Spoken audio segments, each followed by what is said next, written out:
Bismillahirrahmanirrahim. Assalamualaikum warahmatullahi wabarakatuh. Innal hamdalillah nahmaduhu wa nasta'inuhu wa nastaghfiruh wa na'udzubillahi min syururi anfusina wa sayyi'ati a'malina may yahdihillahu fala mudhillalah wa may yudhlil fala hadiyalah. Asyhadu an la ilaha illallah wa asyhadu anna Muhammadan abduhu wa rasuluh. Rabbi shrahli sadri wa yassirli amri wahlul 'uqdatam min lisani yafqahu qawli.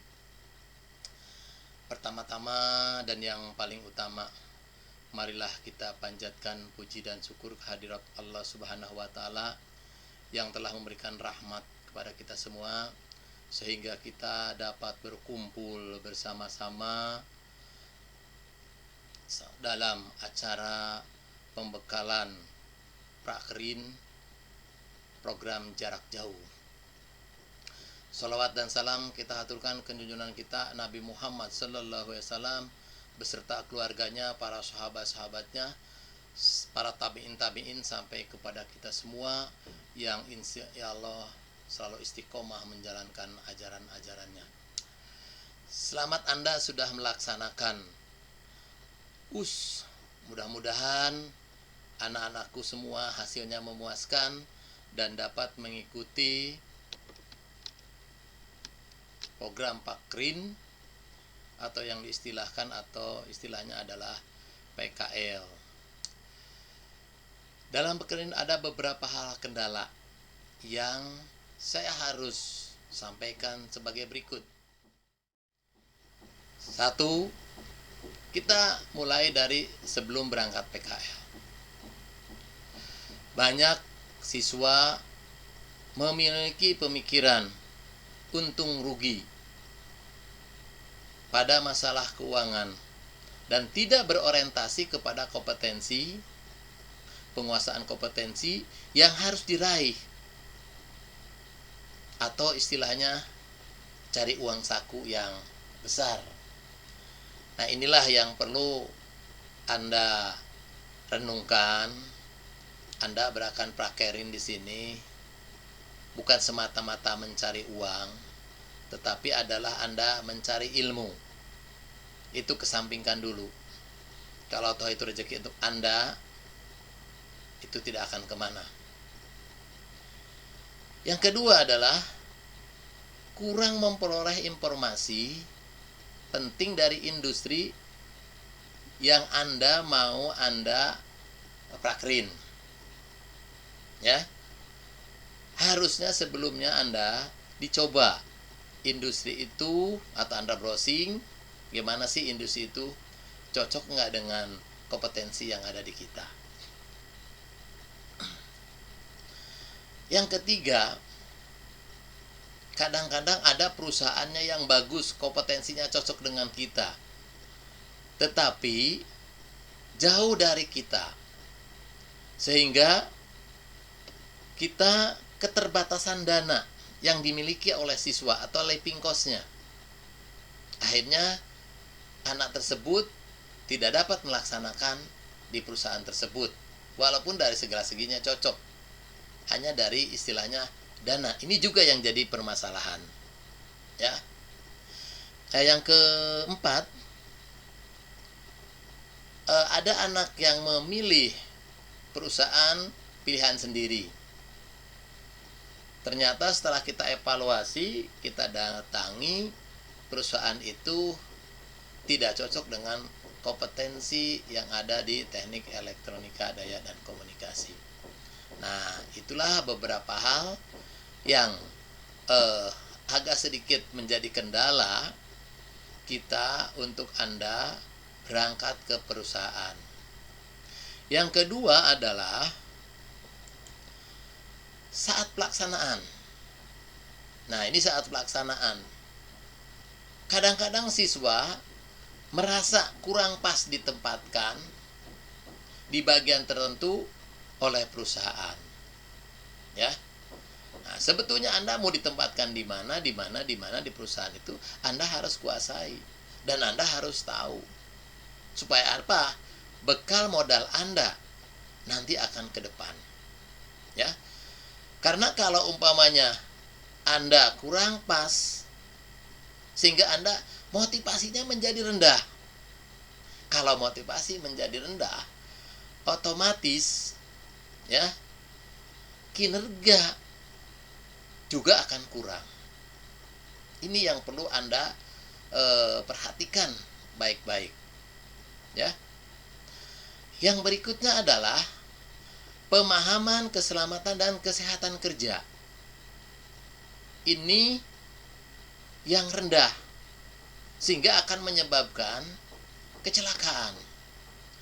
Untuk itu Anda semua tolong, ya, kalau Anda mau berangkat, ya, Anda mau ke perusahaan atau Anda mau ke customer dan sebagainya, Anda APD sudah disiapkan. Karena kita banyak adalah di dalam komunikasi, banyak anak-anak atau siswa-siswa yang memasang antena dengan ketinggian-ketinggian tertentu. Nah, untuk itu persiapan kita jangan lupa adalah tali pengaman atau harness. Karena dengan ketinggian sekian Anda membawa atau memasang antena, kalau kita tidak dilengkapi oleh pengaman, otomatis hasil kerjaan kita itu tidak akan maksimal. Kenapa tidak akan maksimal? Jangankan untuk memasang alat, untuk menopang diri kita aja itu sangat mengkhawatirkan. Jadi untuk itu tolong, yang namanya adalah keselamatan dan kesehatan kerja itu yang paling diutamakan. Itu yang perlu saya tekankan kepada Anda semua. Yang berikutnya, anak-anak kita adalah tidak mampu bertahan dalam melaksanakan pakerin dengan batas waktu yang sudah ditentukan. Kalau Anda di produk conveyor lagi berjalan, Anda standby atau duduk Anda berdiri di situ selama umpamanya 8 jam yang sudah ditentukannya, Anda harus ikuti. Kalau tidak bagaimana? Karena produk nanti otomatis akan terganggu. Ya. Yang berikutnya, ini sering terjadi di perusahaan, banyak mengeluh. Ya, mengeluh melulu. Dikasih pekerjaan ini mengeluh, begitu dikasih pekerjaan ini mengeluh. Nah, ini yang perlu perhatikan baik-baik. Ya. Yang berikutnya, jangan sampai banyak izin. Alasan ke sekolah, mau konsultasi dan sebagainya. Kalau mau konsultasi, gunakan waktu setelah Anda bekerja atau sebelum Anda bekerja. Nah, ini harus diperhatikan. Karena perusahaan itu akan terganggu. Anda banyak nggak masuk, ya akan mengganggu kinerja yang ada di perusahaan. Yang berikutnya adalah sikap mental yang kurang berani bertanya kepada pembimbing PKL, ya, atau prakerin. Karena kalau kita kurang berani bertanya, itu akan mengalami atau menyebabkan kesulitan untuk diri Anda sendiri. Atau bisa-bisa mengakibatkan adalah fatal untuk diri Anda, untuk perusahaan dan sebagainya. Nah, untuk itu cobalah sikap mental yang harus berani bertanya dalam briefing, ditanyakan kalau Anda yang nggak ngerti. Jangan hanya manggut-manggut tapi Anda nggak tahu apa-apa. Ini ya akan juga mengakibatkan kefatalan untuk diri Anda sendiri. Nah, yang berikutnya setelah yang pertama adalah kita persiapan sebelum berangkat PKL, yang kedua pelaksanaan di PKL, dan jangan lupa di sini adalah ada bagian pasca prakerin. Setelah prakerin ada tugas untuk Anda, ya, yang menunggu Anda selesainya prakerin ini. Yang pertama adalah harus diperhatikan, Anda harus, ya, setelah prakerin ini atau sebelum Anda dalam pelaksanaan, kurangnya konsultasi siswa kepada pembimbing Jangan sampai tahu-tahu setelah selesai Anda minta tanda tangan. Inilah yang sering terjadi, membuat ya kegiatan kurang enak antara pembimbing dengan siswa. Karena kalau yang saklek pembimbingnya, kalau umumnya dicoret, Anda harus mulai dari awal lagi. Jadi untuk itu Anda tolong konsultasi kepada pembimbing, minta tanda tangan sampai bab mana. Ya. Yang berikutnya adalah pembuatan laporan project work. Ya, laporan project work dan presentasi yang tidak tepat waktu, sehingga akan mengganjal semua kegiatan-kegiatan Anda. Jadi, kalau umpamanya project work harus selesai kumpul tanggal berapa, ya, presentasi tanggal berapa, itu sudah ada jadwalnya. Itu tidak boleh Anda tabrak. Disesuaikan dengan jadwal yang sudah ditentukan. Ya. Jadi, pembuatan laporan, project work, presentasi itu harus tepat waktu. Yang berikutnya adalah perusahaan memberi kesempatan kepada Anda, sudah dipilih, Anda diterima atau direkrut di perusahaan itu. Tahu-tahu jawaban Anda, jawaban siswa tersebut ditolak atau menolak menjadi karyawan yang Anda sedang melaksanakan PKL di situ. Alasan yang paling sering adalah Anda mau kuliah.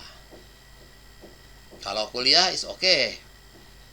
Tapi sering terjadi malah Anda melamar pekerjaan di kompetitor dari perusahaan itu atau saingan dari perusahaan itu.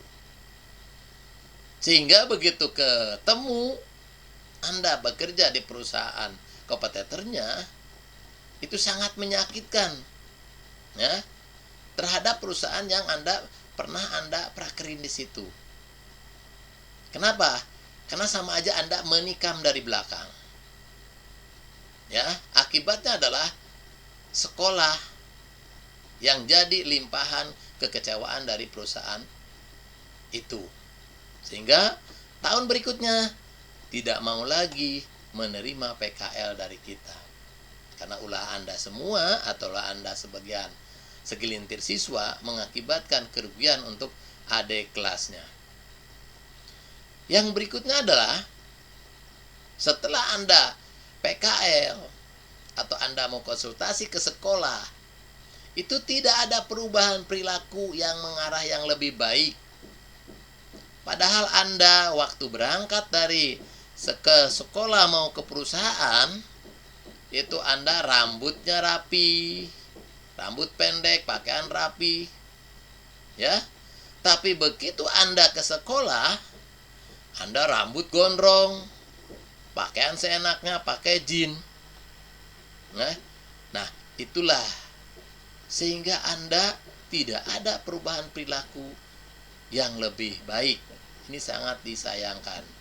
Karena ada ketentuan ke depan, Anda tidak menggunakan seragam ke sekolah, Anda sekolah tidak akan melayani Anda. Ya. Yang berikutnya adalah penguasaan materi yang diberikan dari perusahaan, ya, tidak Anda kuasai. Padahal Anda di sana belajar selama 9 bulan atau 6 bulan, nanti berapa waktu yang Anda diberikan oleh sekolah untuk PKL. Sering terjadi sekian bulan, yang dikerjakan tiap hari dia kerjakan, begitu ditanyakan, nggak ngerti apa-apa. Dia kemana saja saat PKL, saat prakerin. Ya. Sehingga yang ujungnya adalah penilaian sikap kerja yang kurang dari industri. Demikianlah pembekalan untuk anak-anakku yang akan prakerin atau PKL. Selamat Anda berangkat ke perusahaan untuk mencari ilmu sesuai dengan kompetensi yang telah didapat di sekolah. dan ditambah dari perusahaan atau industri. Wabillahi taufiq wal hidayah. Wassalamualaikum warahmatullahi wabarakatuh.